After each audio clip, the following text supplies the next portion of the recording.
Iran's government is failing its people. The currency is in freefall. The public anger is boiling over. But beneath the headlines, there's something far more explosive. It's running out of water. A crisis that could push the regime past the point of no return. Tehran, a city of 15 million, is staring down the unthinkable as the taps are just days away from running dry. The capital of Iran is facing day zero, the moment when the water stops flowing, not in one neighborhood, not for a few hours, but across the entire city.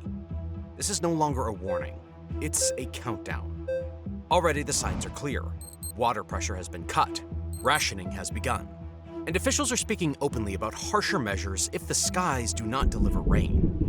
One of those measures, which we will discuss later, would mean breaking traditions many Iranians see as sacred, even as betrayals of their ancestors.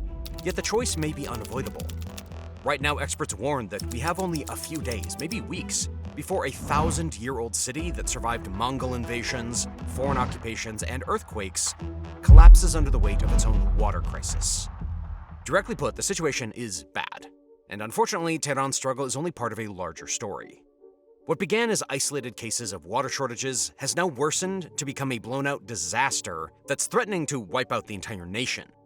Across Iran, more than half the population, about 50 million people spread across more than 20 provinces, is now living through these horrible conditions every day. In many towns, taps sputter to life for only a few hours a day, or sometimes just a few days each week, leaving families to plan their lives around the rare moments when water flows. In Khuzestan, the crisis begins before sunrise. Families line up in the dark for tanker trucks, hoping to fill containers before supplies run out. Children miss school to carry buckets, while parents ration sips of water for the sick and the elderly. Further east, in Sistan, Baluchistan, and Hormozgan, the story is one of abandonment. Wells have gone bone dry, and nearly a third of rural families have fled their villages in search of water elsewhere. What were once tight-knit communities are now scattered, leaving behind empty homes and silent fields. This pattern repeats across Kerman, Fars, Isfahan, and Khorasan Razavi. Hospitals cancel surgeries because they can't sterilize equipment. Protests erupt as rivers are diverted or stolen, sparking anger in towns that feel betrayed. Even black markets thrive, selling water at prices many can't afford. Each province adds another layer of the unfolding disaster, and together they paint a picture of a nation already living in collapse. This widespread thirst is not just a hardship, it is an early warning sign. It signals the approach of day zero. If nothing changes, the capital could become a ghost city of 15 million desperate souls.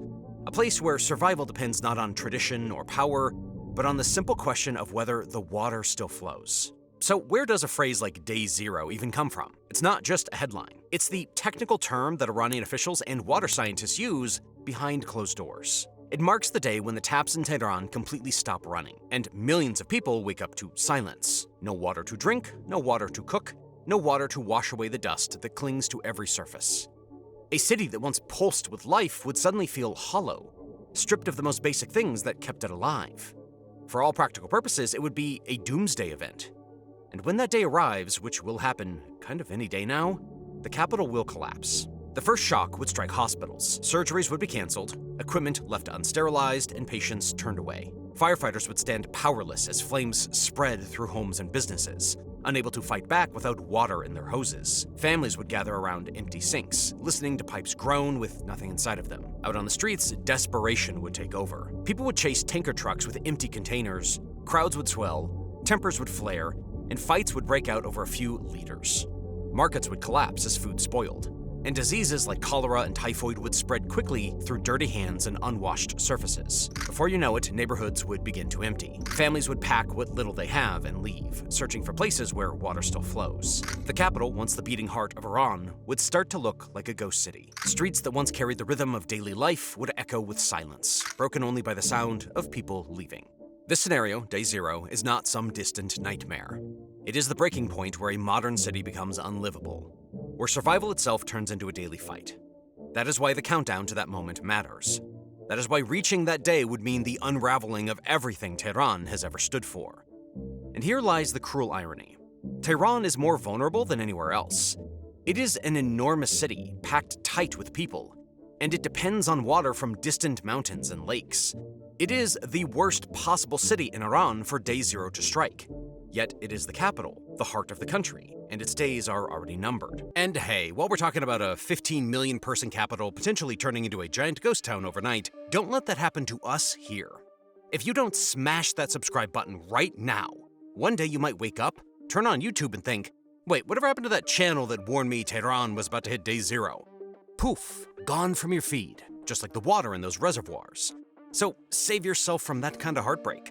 Hit subscribe, ring the bell, and stay locked in so we can track every drop of this crisis together. To really understand how half the country, and now its capital, reached this breaking point, we have to look back. This crisis did not appear overnight. It did not begin with one drought or one broken dam. What we see today is the result of decades of slow decay, a pile of problems that grew quietly until they finally pushed the system past its limits. Now all those pressures are crashing together. The first and clearest factor is climate. Now, Iran has always swung between wet years and dry years, and people are used to that rhythm. But the droughts of recent years have been hotter, longer, and far more severe than anyone expected. This year marks the 6th straight year of extreme drought across the country. Because of that, Tehran's key reservoirs have sunk to critically low levels. Many are in the single digits, averaging around 5%, even after minor recent rains. That remains the lowest in 60 years.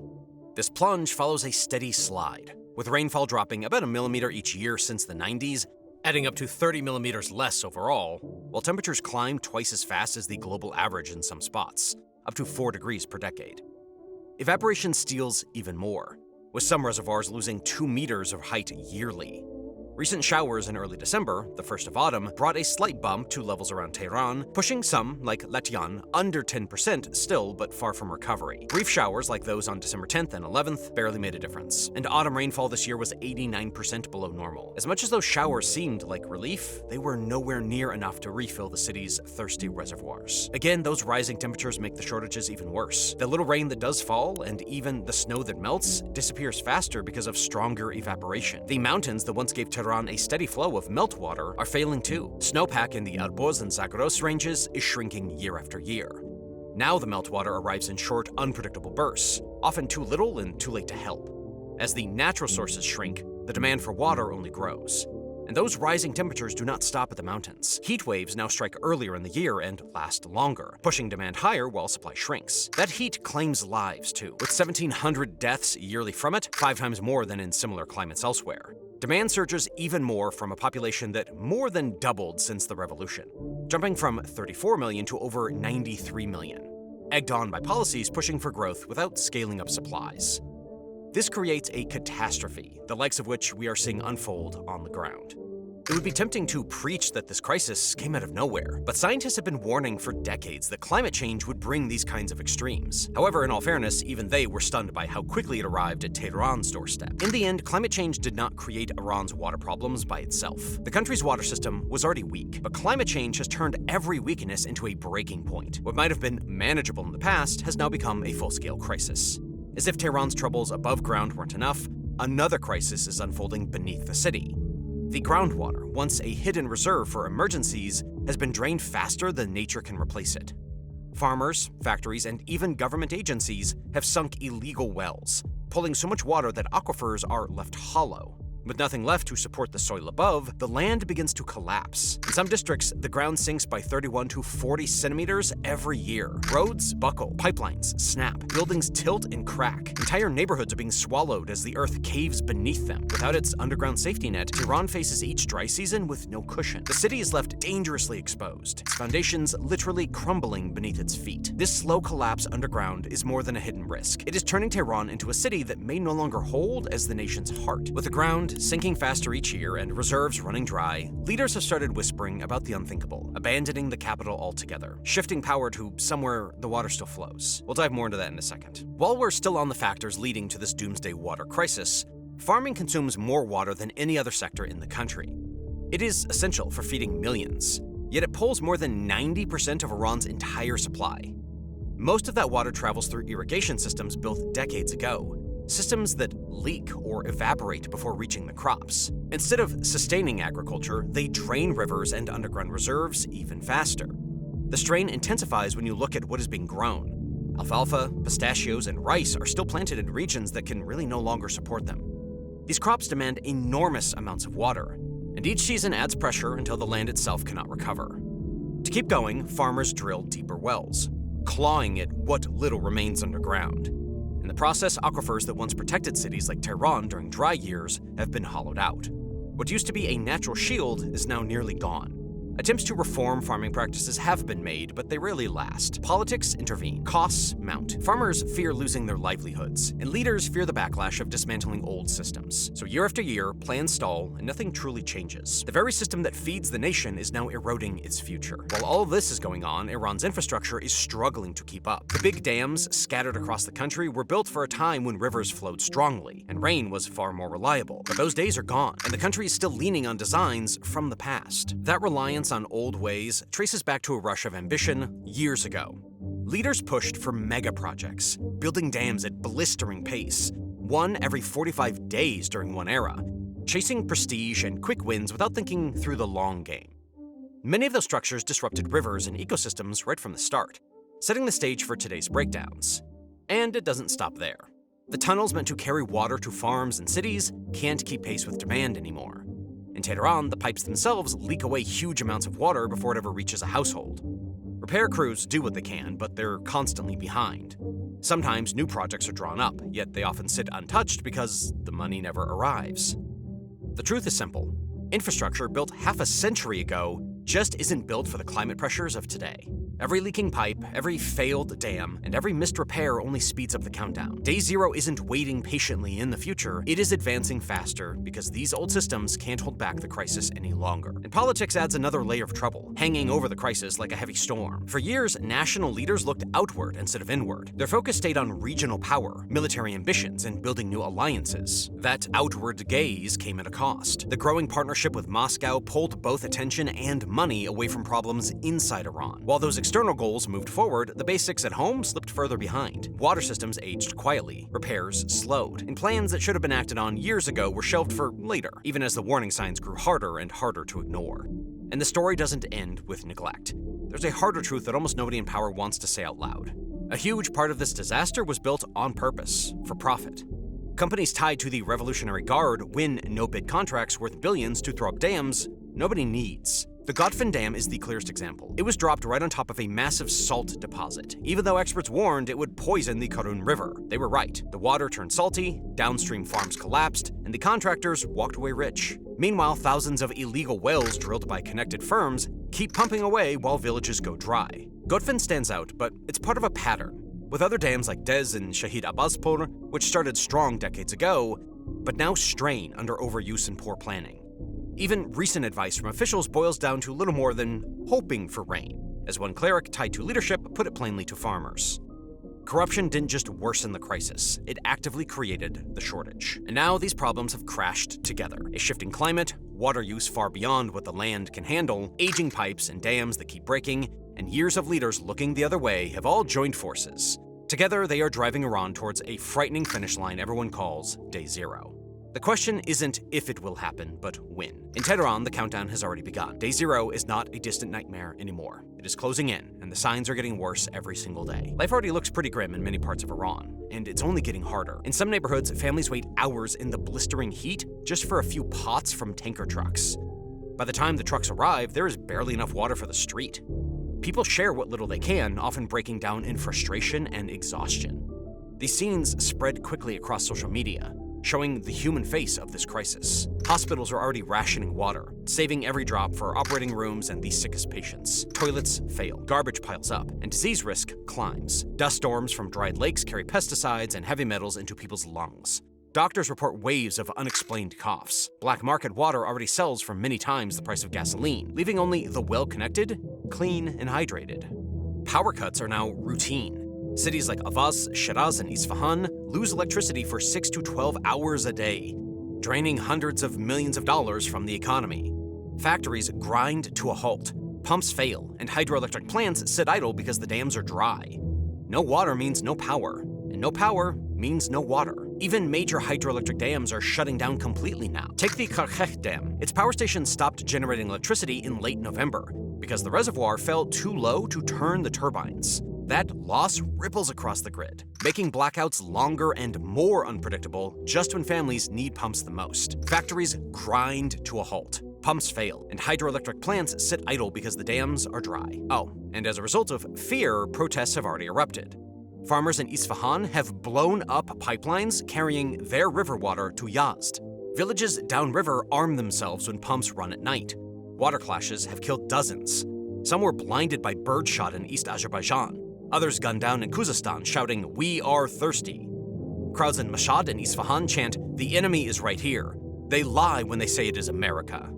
Youth organize on encrypted apps even when the regime shuts down the internet. Those chants spread wildly, hitting places like Sistan Baluchistan, where 30% of villagers have already fled empty wells, and border disputes over rivers, like the Helmand, sparked deadly clashes just a couple of years back. In Mashhad, dams sit less than 3% full, fueling more unrest. Past officials warn it could force 50 to 70 million people on the move if nothing changes. Security forces move in, often harshly, and trust in the government sinks even lower. As frustration boils over across the country, the pressure mounts on leaders to face the reality closing in on the capital. Day zero could hit Tehran harder than anywhere else, turning today's anger into tomorrow's chaos if the taps finally stop. Other cities are not safe either, though none face the sheer scale of Tehran. In Isfahan, Qom, and Mashhad, some neighborhoods already see taps running only a few hours a day. Each time those smaller breakdowns hit, more families abandon the countryside and head towards the big cities in search of water and work. That migration creates a vicious cycle, piling new pressure onto systems that were already cracking. What once sounded like a warning in technical reports is now unfolding in real life, district by district, city by city, province by province. And the damage is not just about pipes and pumps. It is political too. Each time officials announce new rationing schedules, promising only tighter controls instead of real repairs or new reservoirs, public trust sinks even lower. People hear less water tomorrow instead of a plan to fix the crisis, and that message fuels anger. The panic drives movement across the country. Millions of people shifting from one province to another reshuffle where power, money, and influence sit. That alone destabilizes the nation. Protests grow louder, alliances inside communities change, and the government looks weaker with every passing month. What began as a technical failure is now a political earthquake, shaking the foundations of the state as much as the economy. That brings us to the question Iranian leaders can no longer dodge. If they can't even keep the water flowing in the capital, what happens when they finally admit that staying in Tehran might not be possible anymore? That clock is ticking loudly. Every year they wait makes the problem worse. Experts now say that without huge changes very soon, large parts of central Iran could become almost unlivable by 2026. Moving the capital used to sound completely crazy. Tehran has been the center of power for over 100 years. It's full of ministries, parliament, courts, universities, museums, and neighborhoods that go back centuries. Yet, as the water disappears, the ground keeps sinking, and drought after drought hits harder. Quietly, behind closed doors, officials have started talking about building a brand new capital somewhere else. They are writing real plans to move government offices, workers, and everything needed to keep the country running. This isn't about comfort or prestige anymore. It's about pure survival. In November of 2025, President Masoud Pezeshkian said publicly that parts of the country, including Tehran itself, are in such serious water trouble that people may have to be evacuated if the droughts keep going. But actually moving a capital is a colossal task. Tens of thousands of government employees would need new offices and homes. Entire cities would have to be built from scratch, with roads, electricity, internet, schools, and hospitals. And through it all, the government must keep functioning so the country does not collapse. It is not like moving one office to another town. It's like rebuilding the brain and the heart of the nation in a place that still has water. Choosing that place is another nightmare. Some cities have more water today but lack the space or infrastructure for millions of new arrivals. Others sit on earthquake faults or in politically sensitive regions. Even these seemingly safe options could run dry within a decade. There is no perfect choice, only less bad ones. President Pezeshkian has argued that a move could ease Tehran's traffic, pollution, and sinking ground. But experts warn that without nationwide water reforms, the new capital would face its own water bankruptcy by 2027 or 2028. And then there's the politics. Wealthy families in Tehran own property and businesses they refuse to abandon. A new capital would shift money and influence to another region, sparking battles among the Revolutionary Guard, religious leaders, parliament, and local governors over who controls the new city and its water. Rumors are even swirling about the Makran Coast, a $100 billion project far to the south. Some believe it is less a national lifeline than it is a gilded lifeboat for the elite, one that's going to leave millions of ordinary Tehranis behind. Whether true or not, the rumor itself shows how badly trust has eroded. Meanwhile, the crisis is deepening. Satellite images from late November of 2025 showed levels far below normal, with forecasts predicting another 20 to 30% drop by spring of 2026. Just so we are clear, this is a further drop from the already pitiful levels that the water is currently at. Closed-door briefings to the Majlis that same month reportedly included one slide everyone remembers. If the next winter is dry again, Tehran province alone will be short 1.8 billion cubic meters. That is the equivalent of losing 2 full Lake Karashis in a single year. No wonder it's reported that one general looked at the slide and said aloud, "Then we are done." The longer leaders wait, the more expensive and chaotic the move becomes. At some point, hesitation is no longer an option. Survival forces the decision. While Tehran debates its future, the rest of Iran is already living through collapse. Villages are emptying. Rivers that once flooded every spring now barely trickle, and families pack up for cities that themselves are running short of water. Moving the capital might keep government offices alive a little longer, but it does nothing to solve the nationwide disaster. Tehran may be the loudest warning, yet the unraveling is everywhere. In the countryside, the breakdown begins. Farms that once grew wheat and fruit now produce almost nothing. Wells are drilled deeper, but the water that rises is often too salty to drink or farm with. As fields fail, young families leave, abandoning cracked earth and houses with for sale signs that no one's gonna read. Those departures do not end the crisis. They carry it to the cities, where new arrivals pile up even more demand onto pipes already failing. That pressure shows up in food, or rather, the absence of it. Harvests of wheat, rice, vegetables, and nuts shrink year after year, forcing Iran to import more. Half of its wheat already comes from abroad, but sanctions have made every transaction a struggle. When crops fail because there is no water, bread prices can jump 30 to 40% in a single month. What looks like economics on paper becomes a mother counting coins at the bakery, wondering if her children will eat tomorrow. Cities outside Tehran now echo the capital's troubles as well. Water flows for only a few hours a day. Electricity fails more often as air conditioners strain in the heat, and power plants themselves need water to run. When the grid goes down, pumps stop, refrigerators warm, and food spoils. Protests erupt over sudden cuts, security forces push back, and anger spreads. Places that once felt far removed from rural hardship are now tied to it by the same broken pipes and the same frightened people moving in. The environment ties all of these threads together. Famous rivers are now at their smallest in living memory. Lake Urmia, which had begun to recover, is shrinking again. As lakes and wetlands vanish, massive dust storms sweep across the country. Tourists once called it the Iranian Maldives. Locals now call it the Venice of dust. Same canals, wrong liquid. Breathing grows harder, more people fall sick, and even the little farming that remains is buried under sand and grit. Each piece feeds the next. Dry villages push people into crowded cities fight over the last drops of water.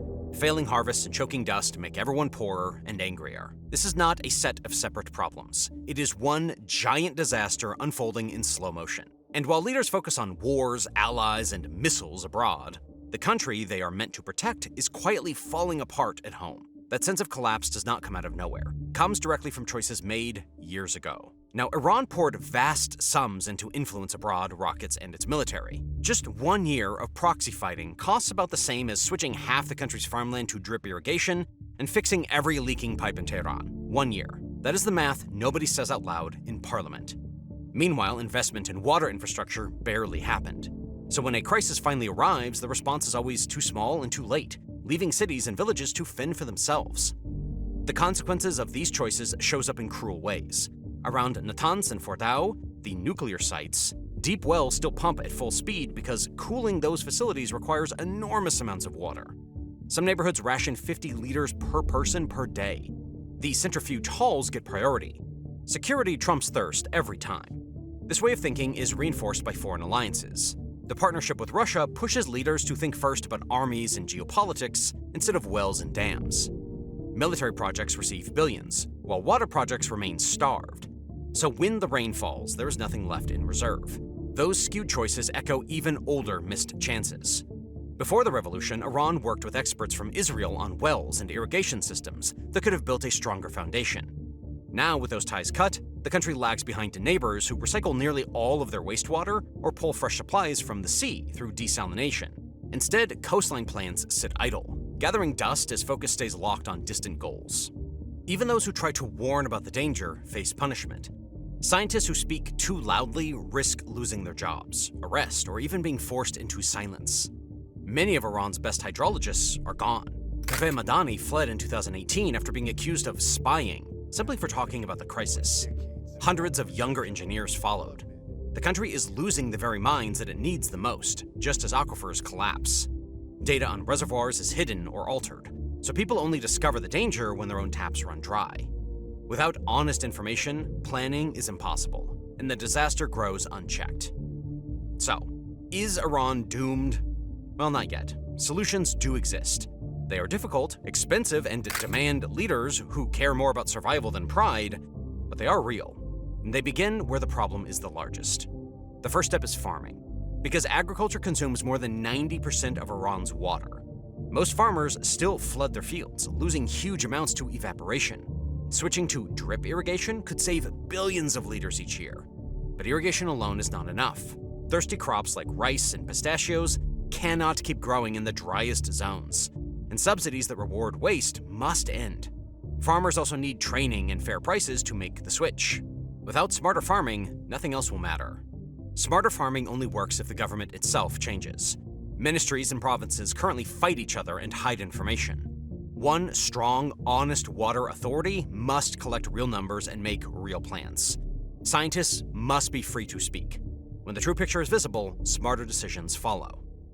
Better government then opens the doors for cities to act. In Tehran alone, 30 to 40% of water disappears through broken pipes before it ever reaches a home. Fixing those leaks would be like discovering a new river. Adding smart meters, recycling shower water for factories, and running simple conservation campaigns could multiply the savings. Millions of small actions together could make a massive difference. Cities cannot succeed without protecting what lies beneath them. Aquifers are the hidden reserves, yet thousands of illegal wells drain them dry. Those wells must be closed, even if farmers resist. In wetter years, excess rain and river water can be guided underground to recharge aquifers instead of running off. Protected zones and satellite monitoring can stop theft of water that no one sees. Technology can help too, but only at the margins. Desalination plants may support southern cities, but they are costly, energy-hungry, and cannot send water uphill to Tehran. Look at Cape Town, which dodged its own day zero back in 2018 by slashing daily use to 50 liters per person, ramping up recycling, and pulling in emergency fixes until rains returned. Iran hugs a long coastline ripe for similar desalination or solar-powered solutions with 300 sunny days a year. Yet those options go untapped, even as talks with neighbors like Afghanistan over shared rivers could ease strains. Cloud seeding flights in late 2025 proved the point. They added perhaps 15 to 20% more rain, but they were no substitute for systemic change. What ties all this together is a shift towards what insiders call a resilience economy. That means phasing out thirsty crops in dry zones, reforming prices so that the poor are protected while waste is punished, restoring wetlands instead of building more dams, and letting villages and neighborhoods monitor their own water so corruption is caught early. Transparency, community power, and hard choices could stretch what little remains and rebuild trust along the way. Every one of these steps requires more than money. They require political courage. Leaders must admit past mistakes, confront powerful groups who profit from the broken system, and commit to reforms that last beyond the next election or crisis. If Iran chooses that hard path now, it can still pull back from the edge.